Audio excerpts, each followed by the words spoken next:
Hello, my name is Isabella Gross, and I'm going to take you through the transportation and land use category. In this category, you are able to earn up to 15 points through 2 prerequisites and 5 credits. The prerequisites for this category require projects to measure the daily vehicle miles traveled per capita for all passenger vehicles within the city boundary and disclose data on modal split for commuting to work. While VMT is a good indicator for determining the efficacy of transportation demand management strategies, other multimodal transportation options outside transit, such as walkability, trail networks, and bike infrastructure, need to be emphasized as well. Therefore, the addendum has added a modal split requirement to the prerequisite section pulled from the previous access to quality transit credit. This asks local governments to collect and disclose data for one whole calendar year within the last 5 years on modal split, showing the percentage of population commuting to work by using a comprehensive list of transportation modes. If the data is available, the requirement asks for data on modal split for non-commuter travel as well. While this is now required, it will not factor into your ARC performance score.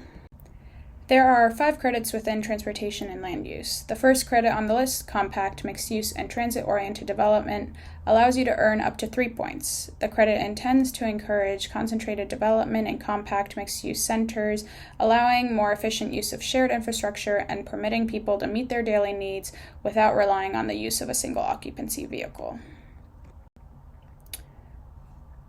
To earn points in this credit, local governments must identify their compact and complete centers, or CCCs, as defined in our guide.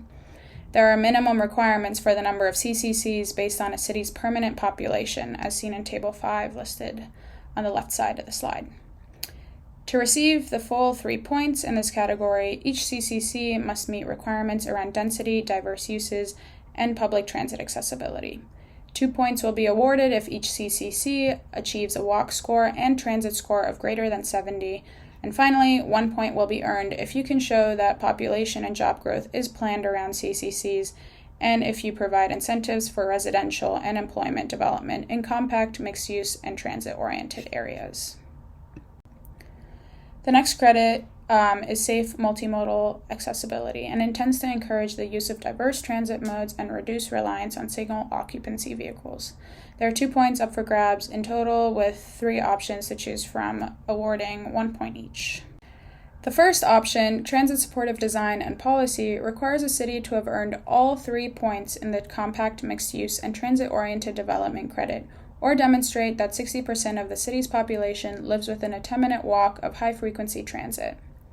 In addition, a local government must demonstrate an improvement in transit service quality for at least one of a number of strategies. For example, one listed strategy is increase in ridership. Finally, the city must also plan and implement street and intersection design to improve transit service quality in coordination with the local transit agency. So there are 3 steps that need to be met to earn 1 point in this option. The second option, pedestrian and bicycle infrastructure, requires a city to achieve a bike and walk minimum of 15% for journey to work trips, achieve one of the listed sidewalk and bike infrastructure requirements, and plan and implement policies for one of the listed sidewalk and bike infrastructure improvements. Please refer to the guide for the lists of these infrastructure improvements or requirements. The third option, transportation safety, asks local governments to demonstrate one of the listed traffic fatality reduction improvements and adopt Vision Zero policies. The third credit, clean transportation, intends to encourage pollution reduction by supporting the transition to electric and alternative fuel vehicles, trucks, and buses. 1 point can be achieved if a city meets the requirements of one of 3 options. The first option, electric transportation infrastructure, requires the adoption of 2 of the listed strategies promoting vehicle electrification, or requires coordination with the school district to develop a plan for school bus electrification. The second option, electric vehicle charging facilities, asks the city to demonstrate minimum requirements around electric vehicle supply, equipment, and charging stations. Finally, the third option, alternative fuel stations, requires a minimum number of alternative fuel stations, that number being 1.52 per 10,000. The fourth credit, mobility management, aims to reduce VMT emissions and congestion associated with single occupancy vehicles. 2 points are up for grabs, and 3 options worth 1 point each.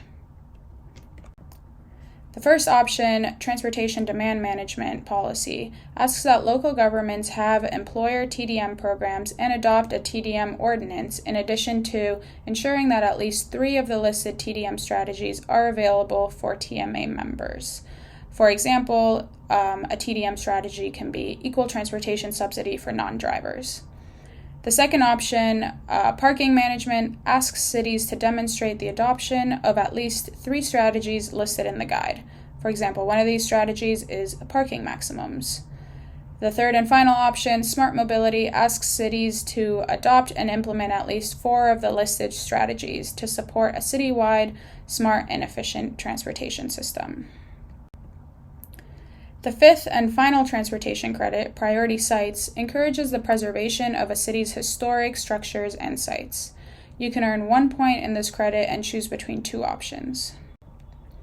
The first option, historic preservation, if applicable to your jurisdiction, requires a developed inventory of historically designated structures and sites and a policy for their alteration. The second option, infill and brownfield development, asks that local governments refer to or develop an inventory of infill, previously developed grayfield or brownfield sites and adopt policies, regulations, or incentives for the development or remediation of such sites.